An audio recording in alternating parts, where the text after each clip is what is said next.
Y ahora estamos grabando con nuestro querido Natán. Natán, muchas gracias por venir. Tú siempre tan activo en este canal.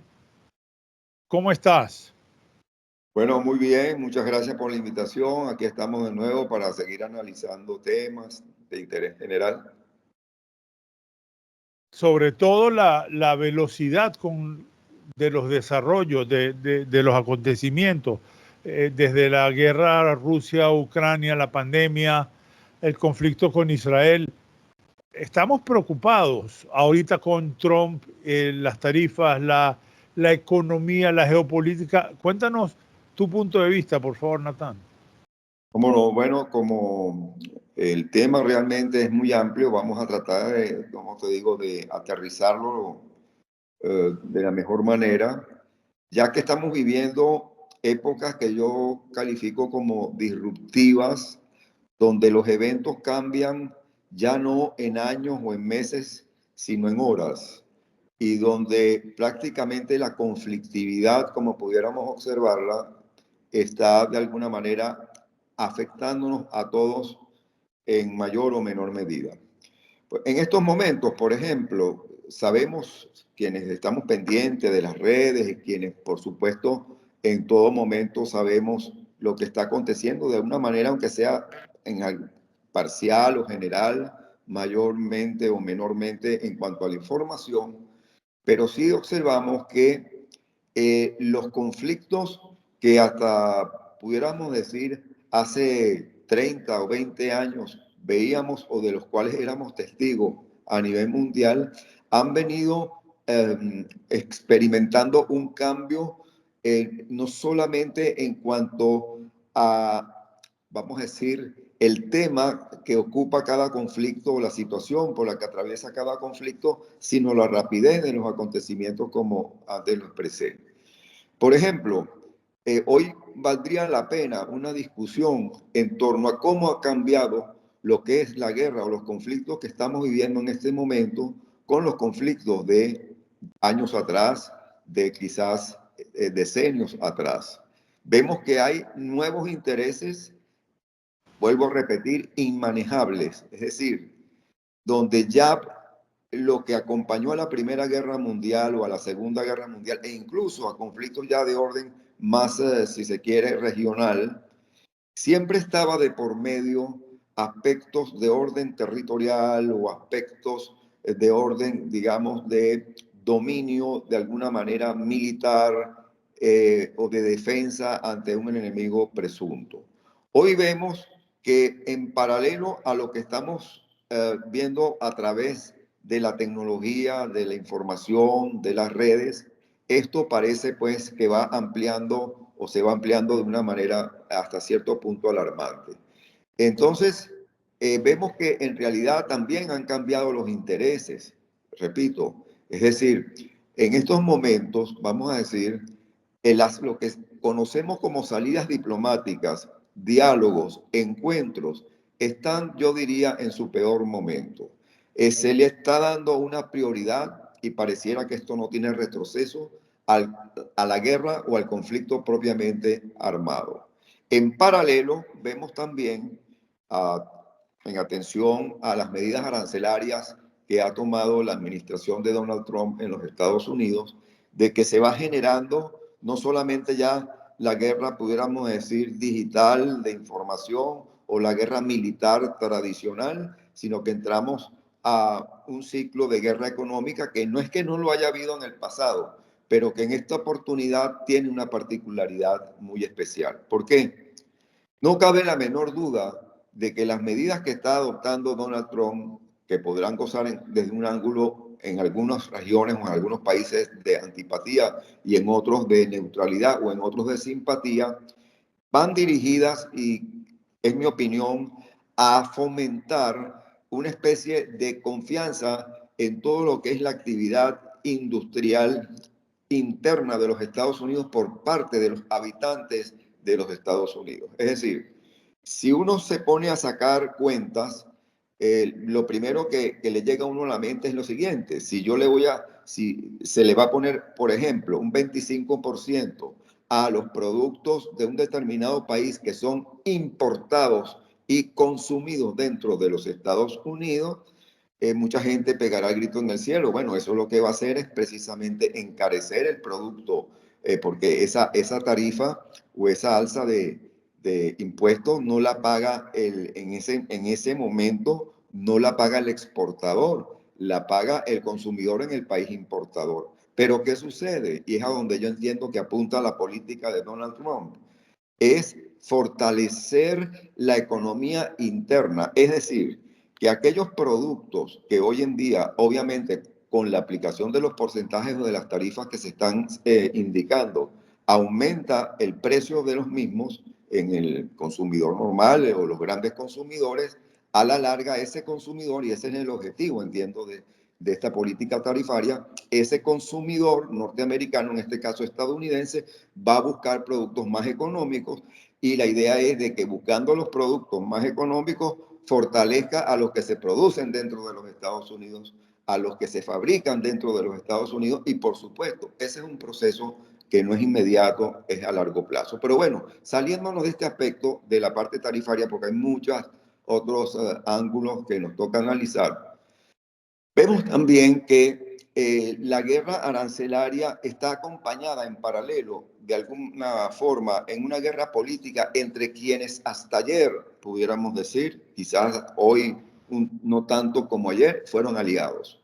Vemos que el conflicto no solamente en estos momentos lo está confrontando lo que hemos denominado Occidente contra las pretensiones, vamos a decir, del islamismo radical en cuanto a penetrar la cultura occidental, dominarla y destruirla, sino que también dentro de lo que pudiéramos llamar el conglomerado occidental, donde está Europa, por supuesto, hay países también que aunque geográficamente no estén en Occidente, tienen una política, vamos a decir, de actividad para protección de los valores, como pudiéramos decir en estos momentos, citar a Japón, por ejemplo, a Corea del Sur o a Taiwán, es decir, lo que dentro del lejano Oriente o Asia significa, vamos a decir, la corriente anti-China o anticomunista, o también de alguna manera pro-occidental.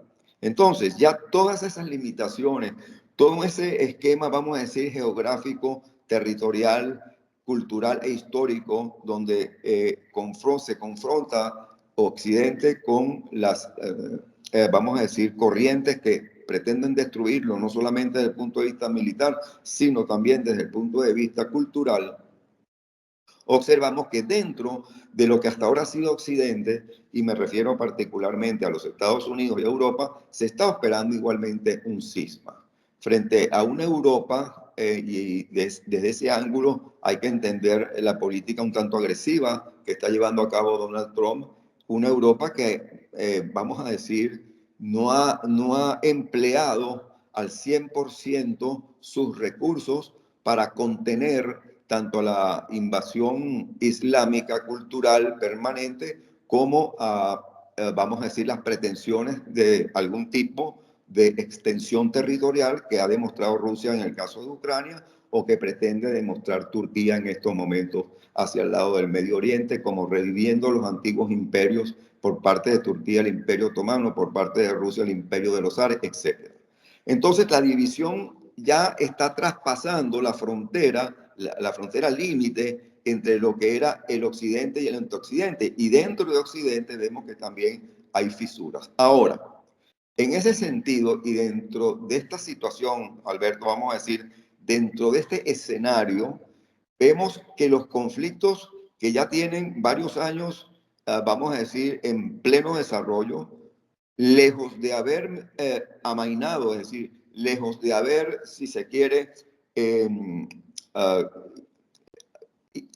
dirigido hacia una solución de diálogo o en busca de la convivencia, del equilibrio, de la paz, más bien tienden a agudizarse. Ejemplo, no podemos dejar de lado que si bien el gran enfrentamiento, vuelvo, económico a nivel mundial es entre China y los Estados Unidos, repito, vamos a decir, los dos grandes, los gigantes pues, de ese enfrentamiento económico, también está al lado el enfrentamiento político con la isla de Taiwán, está con Corea del Sur enfrentada a Corea del Norte, y el mismo Japón que es vulnerable a las pretensiones nucleares de Corea del Norte.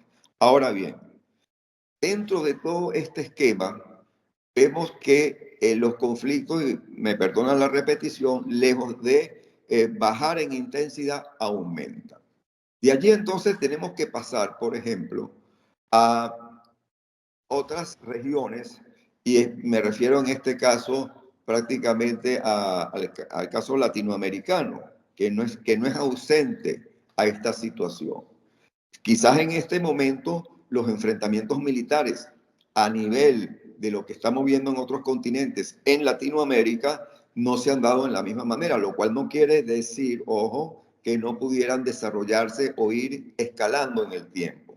Y me refiero, por ejemplo, al caso de los enfrentamientos fronterizos, en el caso de Colombia y Venezuela, el caso del Catatumbo, entre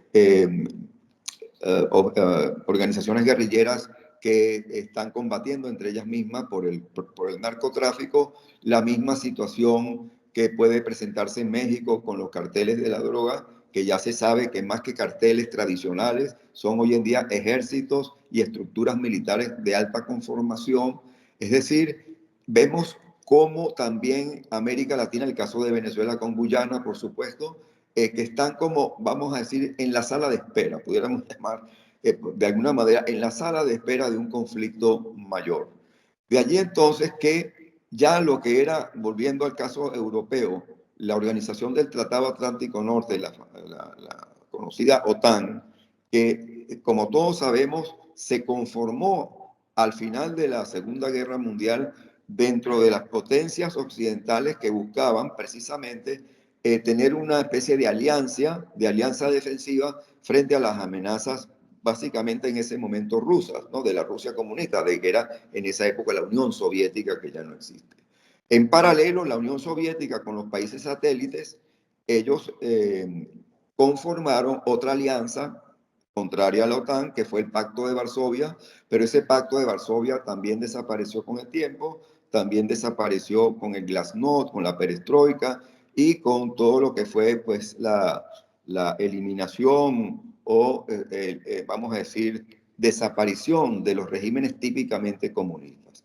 Ahora, el hecho de que hoy en Rusia, en la Rusia de Putin, no esté establecido un régimen comunista al estilo de Stalin, al estilo de Khrushchev, ni se hable de marxismo ni de leninismo, no, vamos a decir, no entra en contradicción con una ansia de dominio que siempre ha privado dentro de Rusia, antes, después y durante el comunismo, de tener una presencia ya no solamente a nivel asiático, que la tiene, es importantísima, sino a nivel europeo.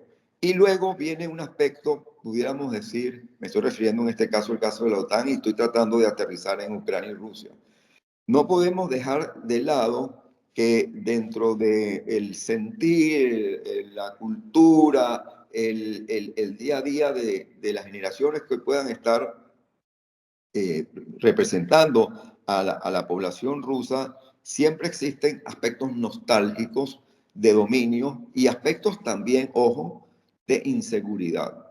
Mucha gente se pregunta, pero ¿cuál es la inseguridad que puede sentir Rusia con todo el armamento nuclear del que dispone, etcétera, frente a los países europeos, frente a una pequeña, vamos a decir, en comparación a lo que es Rusia, una pequeña ex aliada o ex parte de la geografía soviética que fue Ucrania, que le está dando, por supuesto, no ha sido un camino fácil para Rusia, para la Rusia de Putin, poder dominar o poder controlar o derrotar a Ucrania. Ucrania está dando una pelea apoyada, por supuesto, por la OTAN, independientemente de las críticas que siempre hay en relación a esta alianza militar por el hecho de que en el caso de Estados Unidos ha sido el gran financista, ha sido el que ha puesto la mayor parte del dinero, pero que a la hora de, vamos a decir, establecer, vamos a decir, una especie de participación equitativa,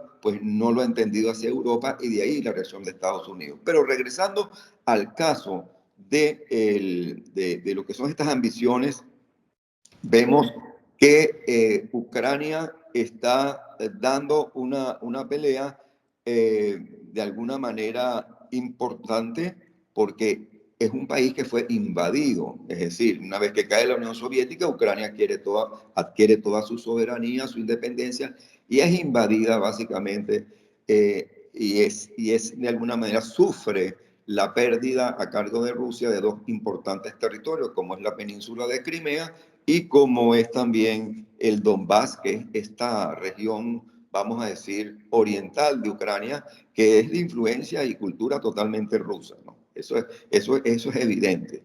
Pero sin duda alguna ha sido una invasión, vamos a decir, sin un justificativo de seguridad, sin un justificativo de agresión por parte de Ucrania y que mantiene todavía ese conflicto en Europa. De allí que la pretensión de Donald Trump, como pudimos ver, de lograr una especie de sentar en la mesa a Zelensky con Putin, pues no ha dado los resultados ni se ha logrado. Es decir, el conflicto hasta ahora escala. Es primera vez, y esto hay que entenderlo, de que una exrepública soviética como Ucrania, de la Unión Soviética, como puede ser hoy en día Bielorrusia, como puede ser Lituania, Letonia, Estonia, etcétera, una pequeña república como Ucrania ha bombardeado ya en varias oportunidades a Moscú. Eso no se había visto antes. Moscú ha sufrido bombardeos ucranianos. Un poco Ahora, irreverente, ¿no?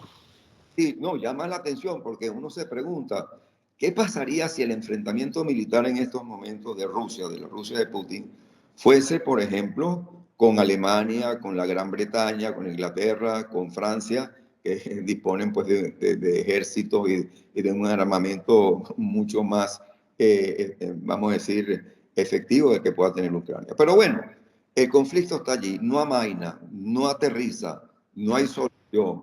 El otro conflicto, y tenemos, perdón, que irnos un poco en la esfera planetaria, porque estamos hablando de una generalidad, ¿no? de un contexto.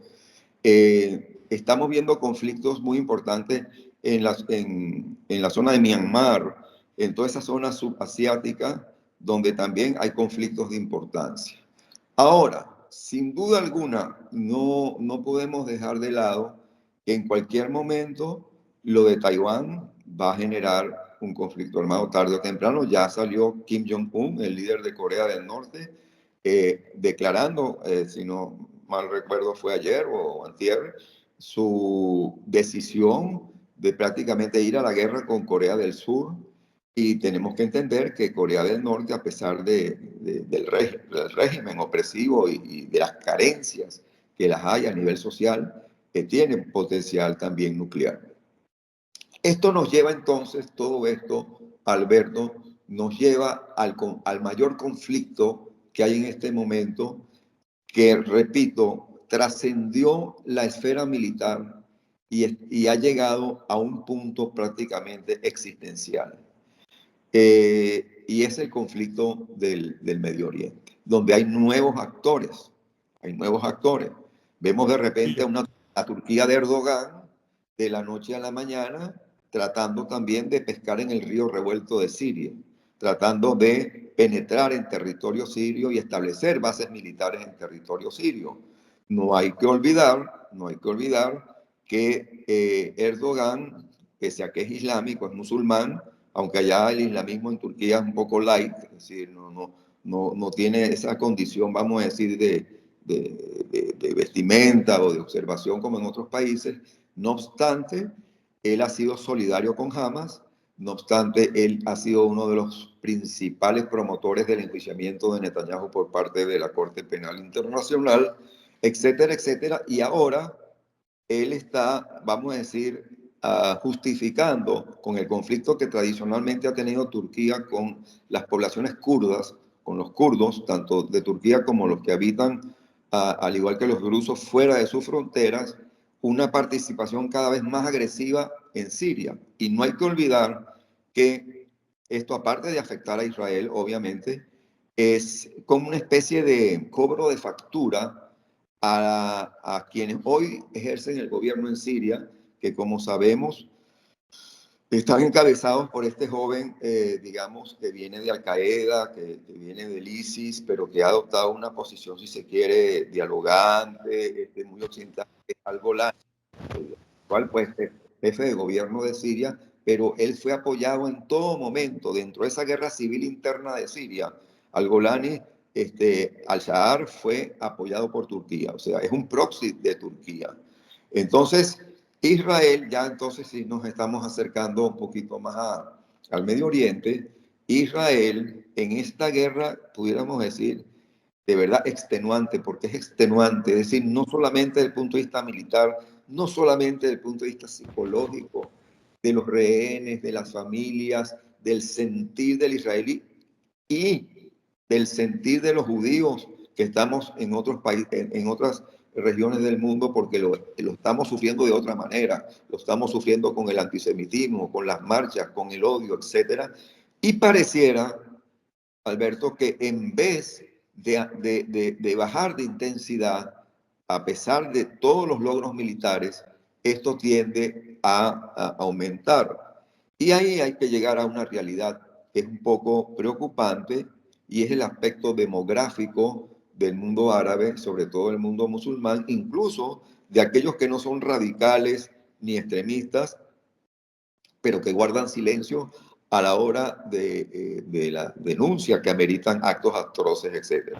Entonces, vemos, para terminar más o menos de redondear este punto y seguir más adelante un poquito, que por ejemplo, esa conflictividad interna de Siria, tarde o temprano va a afectar a Israel.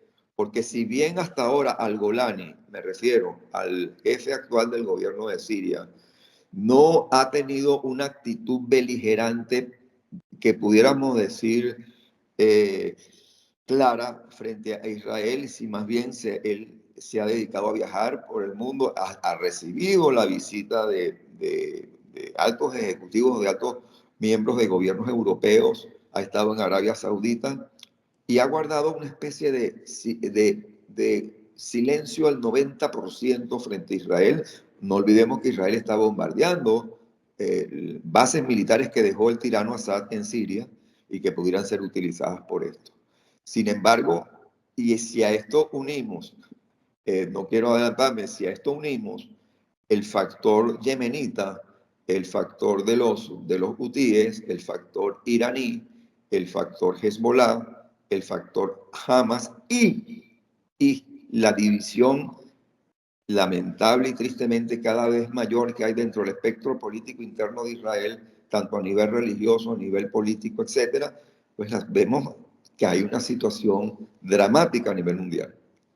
Es casi más peligroso, ¿no? Esa implosión, tengo un ojo muy cerrado, disculpen, esa implosión dentro del gobierno israelí,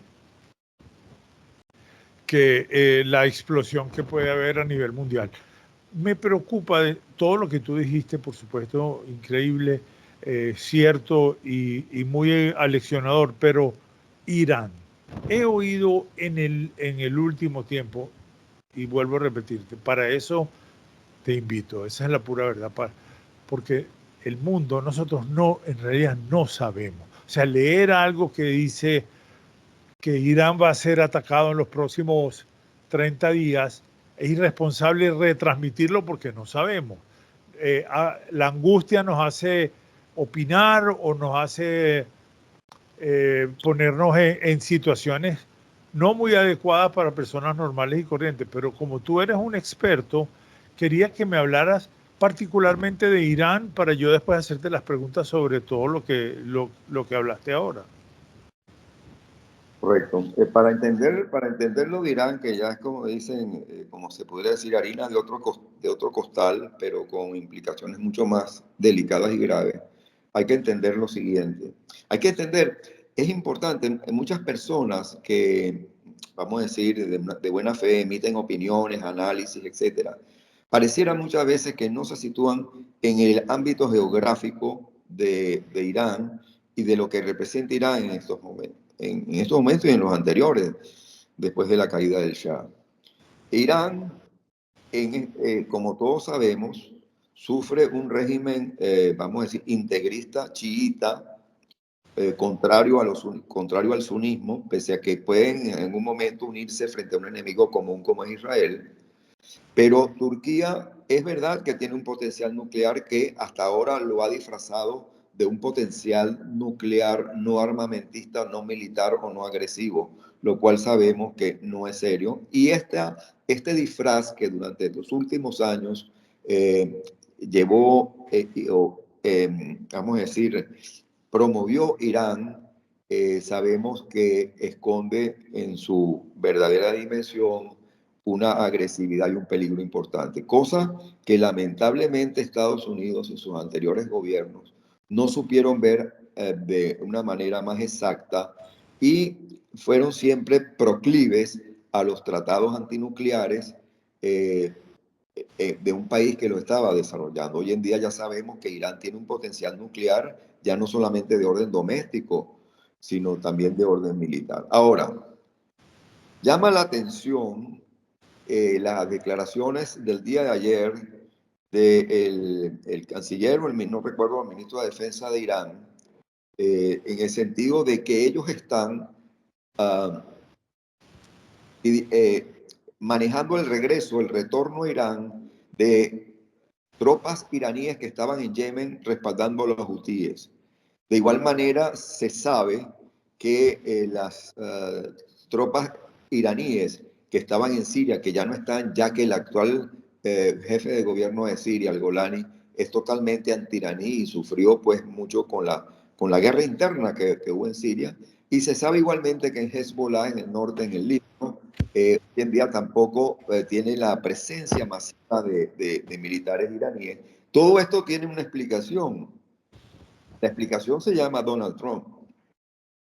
Es decir, Donald Trump ha sido muy asertivo, repito, independientemente de las críticas que puedan basarse en su personalidad, en su estilo, etcétera, ha sido muy contundente en señalar que de no haber acuerdo, como se esperaba, como él lo propuso, incluso con la intervención también de Arabia Saudita, de Qatar, etcétera, que no queda otra solución, y esto incluso hay analistas árabes que llegan también a esa conclusión, no queda otra, vamos a decir, posición que la del enfrentamiento militar. Enfrentamiento militar que si bien ha sido manejado en los últimos enfrentamientos militares que hubo de Israel con Irán, ya sabemos que hubo bombardeos limitados, etcétera, y donde Irán no demostró tener ese potencial al cual siempre alude. Sin embargo, el regreso de esas tropas tanto en Yemen como en Siria, como en el Líbano, con Hezbollah, indican de alguna manera el no querer, vamos a ver, sentirse expuesto ante la guerra importante que en este momento está llevando Estados Unidos contra los hutíes en el Yemen. O sea, los hutíes en el Yemen que han demostrado también tener una fortaleza militar y una fortaleza, si se quiere, ideológica, vamos a decir de alguna manera, no se la han hecho fácil a Estados Unidos. Han habido ataques a portaaviones, han habido ataques a cruceros, y en vez de amainar, en vez de, vamos a decir, replegarse o buscar un diálogo o una solución, más bien el fanatismo de los hutíes los lleva a confrontar aún más. Igual el discurso del líder iraní, de Jamenei.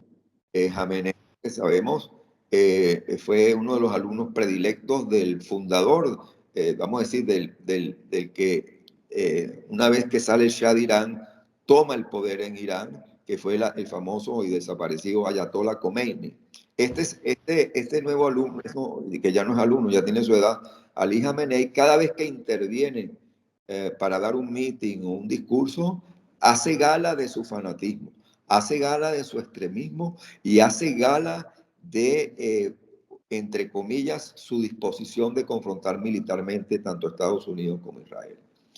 Dentro de todo este esquema, vemos también que de manera, yo diría, un tanto irresponsable por parte de potencias como China y Rusia, buscando ellos más bien tener un terreno, vamos a decir, que pueda disputar con el terreno occidental, buscan más bien China y Rusia acercamientos con Irán, y recientemente vimos una declaración de Putin muy preocupantes, pero que yo no descarto de colocarlas en el ámbito de la política internacional, de un interés político más allá de un interés cierto y verdadero de hacer una especie de alianza, pero donde advertía de que cualquier ataque que, vamos a decir, eleve su potencialidad o escale, tenga un escalamiento superior a la vida hasta ahora por parte de Israel o por parte de Estados Unidos. En estos momentos Estados Unidos, y esto hay que entenderlo y comprenderlo,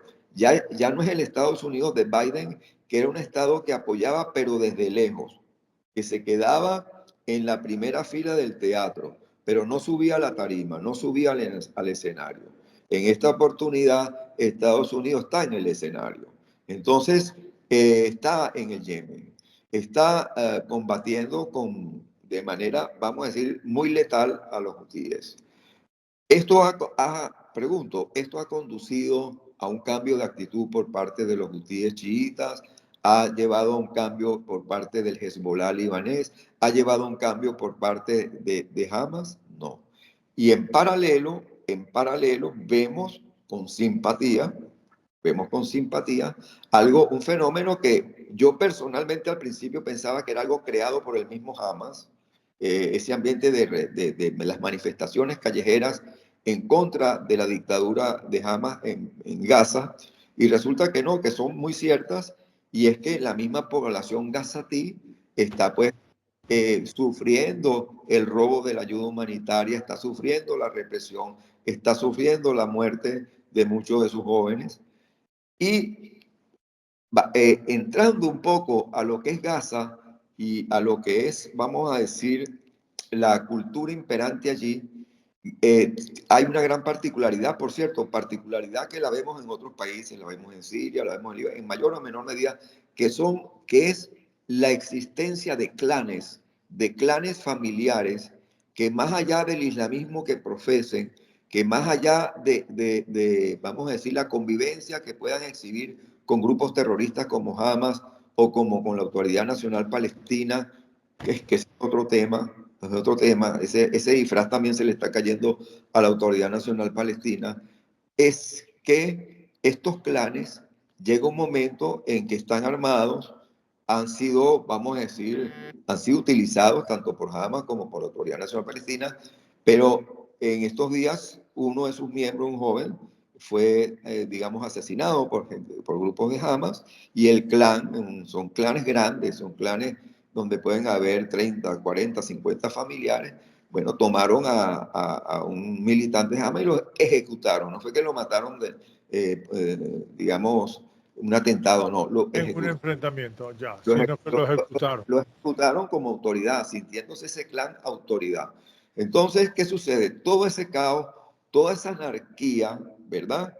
Yo me imagino que nos lleva también desde un punto de vista realista, desde un ángulo, vamos a decir, un tanto basado en la realidad, a ver que el mundo también está sumido, Alberto, en una serie de enfrentamientos o de posibilidades de luchas de grupos, ya no hablemos de clanes, sino de grupos, eh, más allá del narcotráfico internacional, más allá de la manipulación financiera, de grupos que se están lucrando con cualquier tipo de guerra o conflicto, con la venta de armas. Ese es mi punto. ¿Me explico? Entonces, ¿qué sucede? Es como una anarquía general que se ha venido apoderando de nuestro mundo, y donde ya el sentimiento de seguridad, vamos a decir, ya no solamente a nivel doméstico, sino general, pues está generando pues situaciones antes nunca vistas. Entonces, el tema es el siguiente. Ya, por ejemplo, el Líbano, lo que sería el gobierno tradicional del Líbano, los regímenes, vamos a decir, no vinculados dentro del Líbano a Hezbollah, como son lo que llaman los cristianos, también los griegos ortodoxos, o sea, que tienen otra creencia, y también dentro del islamismo hay divisiones en el Líbano de gente que rechaza al Hezbollah. Sin embargo, vemos que esos grupos y el actual primer ministro libanés no tienen poder. El Líbano es un país totalmente secuestrado por Hezbollah, independientemente de los daños militares y de las victorias militares que ha tenido Israel para garantizarle la vida a los habitantes del norte de Israel, que están limítrofes, pues casi al río Litani. Ellos prácticamente no han podido controlar, no tienen ningún poder, ni los maronitas, repito, ni los griegos cristianos, ni siquiera, vamos a decir, la gente más secular. Entonces, son países secuestrados. En este momento Siria está secuestrada de manera directa por esta organización terrorista que dirigía al-Golani y que está tratando de presentar una imagen distinta al mundo. Está secuestrada de alguna manera Siria también por la intervención flagrante de Turquía en la frontera norte de Siria. Está totalmente desestabilizada por los hutíes y dentro de Gaza igualmente, no solamente por el conflicto interno, sino porque también vamos a decir, el anuncio de Donald Trump de buscar una evacuación, vamos a decir, global de la población palestina que hace vida en Gaza, también ha generado de alguna manera pues una especie de respeto y de situación.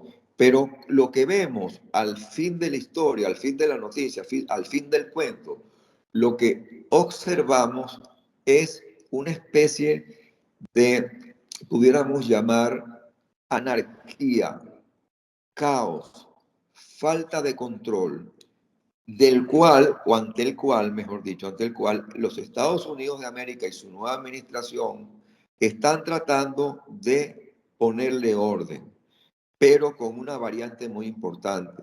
Estados Unidos, según lo que estamos viviendo, ya no solamente está dispuesto a cruzar los océanos para ayudar a quienes lo necesiten, ya sea desde el punto de vista económico, militar, sino que tiene también un problema interno que resolver. Entonces, la situación, vamos a decir, no encontramos, vamos a decir, posibilidades blindadas de que esto pueda pasar de la noche a la mañana. Yo nunca me imaginé, por ejemplo, que el conflicto con Gaza, que el conflicto con Hamas iba a durar lo que ha durado. Parece mentira. Hoy, si tú llegaras a ver una fotografía de la ciudad de Rafah dentro de Gaza, la que está circulando por las redes, está totalmente destruida y no queda nada. Ahí no queda un ladrillo. Sin embargo, de allí están disparando cohetes todavía. No en la misma medida que lo hacían antes, pero están disparando cohetes. Entonces, es todo un problema donde si volteas a la izquierda, tienes que voltear a la derecha, ver para el frente, ver para atrás. Entonces, esto a nivel mundial. Ese es mi punto. Mi punto, mira, desde que yo tengo uso de razón, los perros de la guerra, entiéndase los vendedores de armas, no quieren que estos conflictos terminen. Las potencias no quieren que estos conflictos paren el comercio que les representa ganancias exorbitantes, no importa las consecuencias que se llevan al mundo por delante, porque tú y yo sabemos, la gente sabe que mantener una guerra así, pues lo único que va a hacer es pérdida para el 95% de la población, entre vidas, dinero, la geografía, la estructura de los países. ¿Tú ves algo bueno que salga de todo esto? Porque si te pones a ver, todo lo que dijiste era conflicto Corea-Sur-Corea, con nuclear. Ojo, Irán no sabemos exactamente hasta dónde llega con su potencial nuclear y su potencial que ya no tenemos ni siquiera que estimarlo porque son radicales extremistas que no les importa absolutamente nada. Ucrania, que pensábamos que era una ciudad, o perdón, un país que iban a controlar en minutos, pues está bombardeando ciudades de Rusia. O sea, puede haber ¿Tú ves alguna solución a todo esto política o geopolítica o que traiga algún bienestar al futuro próximo? Quisiera creer en esa solución política a la que tú aludes. Soy el primer, podría, sin duda que dormiría mejor. Quisiera creer en una solución política, diplomática, pero vamos a decir, las confrontaciones, la conflictividad ha llegado hasta el grado donde vemos que esa posibilidad cada día se aleja más. Volviendo al punto de Irán, quizás vemos lo siguiente: la movilización que ha tenido Estados Unidos en los últimos días hacia lo que es pues, el Golfo Pérsico, el Océano Índico, todo lo que es el Mar Rojo, ha sido nunca antes la ha habido. Y es armamento tanto aéreo como naval y terrestre, sobre todo aéreo naval, todavía no es terrestre, aéreo naval que nunca antes se había visto, ni siquiera cuando la guerra de Afganistán, ni siquiera cuando las pequeñas invasiones que se sufrieron en el pasado, o incluso, pongo de ejemplo, aunque ya hoy en día es prácticamente prehistoria, lo de la guerra de Vietnam. Eso nos da un índice unido al discurso fanático y retador del líder de Irán, de que en cualquier momento esto va a escalar. Y respondiendo a tu inquietud, que es la que te has planteado, que si podemos ver algo, alguna luz al final del túnel, yo cada día me convenzo más y trato pues de no hacer énfasis en eso, pero me convenzo más de que la solución va a ser tarde o temprano, más temprano que tarde, militar, con el riesgo, porque no lo podemos excluir, y sobre todo en esa área, en esa confrontación de la zona donde está Irán, de orden nuclear. Partiendo de la base que la salida nuclear no es solamente para destruir a un enemigo, sino que se afectan todas las personas adyacentes o los países adyacentes o las poblaciones adyacentes por la expansión de la radioactividad. Dios nos ampare. Pero pareciera, fíjate, para que haya un diálogo, para que haya realmente un diálogo fructífero, productivo, y eso lo ha demostrado la historia, tiene que darse entre un vencedor y un derrotado. Los diálogos entre dos vencedores, los diálogos entre dos derrotados o los diálogos entre dos enemigos, pero donde ninguno tenga la fuerza como para influir en el otro, son diálogos que se han perdido en la historia y que no han llegado a ninguna solución. De allí entonces regreso a Israel, porque no cabe la menor duda, y cada día tenemos que estar más claros en eso, de que la seguridad de Israel, y claro, nos queda también la seguridad de Occidente, pero en este momento la seguridad de Israel y del Occidente, quizás en Europa está en minimizar, deportar o ver cómo controlan la inmigración masiva, pero en el caso de Israel, de un país cuyo territorio es más pequeño que el de Panamá, asediado ya hoy en día no solamente por Hamas en Gaza, sino asediado también por grupos terroristas en la margen occidental, en lo que llaman Cisjordania, que está bajo el mandato de la Autoridad Nacional Palestina, que es la heredera de Al-Fatah, donde prácticamente Mahmoud Abbas y su combo corrupto no controlan ningún tipo de autoridad allí. Israel al norte, Israel al sur con los hutíes, al norte con Hezbollah, al oeste con Hamas, al oriente con los grupos terroristas de Cisjordania y Siria, tarde o temprano está luchando, como todos sabemos, pero se hace más patente que está luchando por su integridad, por su existencia y por los judíos, tanto los que viven en Israel y yo diría más allá, y los que estamos de alguna manera fuera de Israel. Entonces, mucha gente se preguntará, ¿pero por qué? Bueno, porque es que aquí lo que está en juego es un odio ancestral, es un odio irracional que se está transmitiendo de generación en generación y donde demográficamente no corremos en ese lote, que es un término hípico. No corremos en ese lote porque no tenemos esa capacidad demográfica, no tenemos esa capacidad demográfica. Entonces, algo que de la noche a la mañana no veíamos posible, era que Israel se viera asediado por todos los puntos cardinales que lo rodean, de una manera, vamos a decir, y que tenga que estar negociando 200 o 300 terroristas por 1, 2 o 3 rehenes vivos o muertos. Eso no se había visto nunca. Y eso nos lleva a que la paz de Israel, más allá de la solución de sus conflictos internos, ¿verdad? Tiene que pasar por la destrucción, en este caso, total de su enemigo. No estoy hablando en términos genocidas, por Dios, que no se me malinterprete. No estoy hablando de términos, si hay alguien que, si hay un pueblo que es totalmente lo contrario y el ejemplo de lo que fue un genocidio es el pueblo judío. Pero sí tiene que haber una destrucción total. Gaza no Natán, yo te entendí perfecto. Gaza no puede quedar en manos de Hamas, ni siquiera diría yo de la autoridad palestina.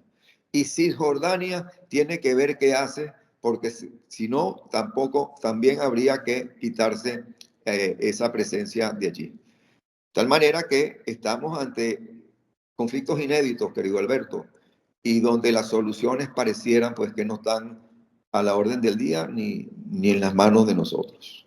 Bueno, ahí donde da miedo de que la solución sea radical. A mí me da mucho miedo, pues.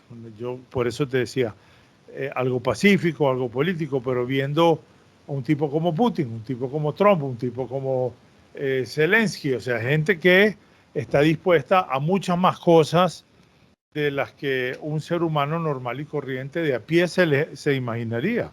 Esa es la purísima verdad. No hay otra. Con una diferencia que yo acotaría importante, Alberto, es la siguiente.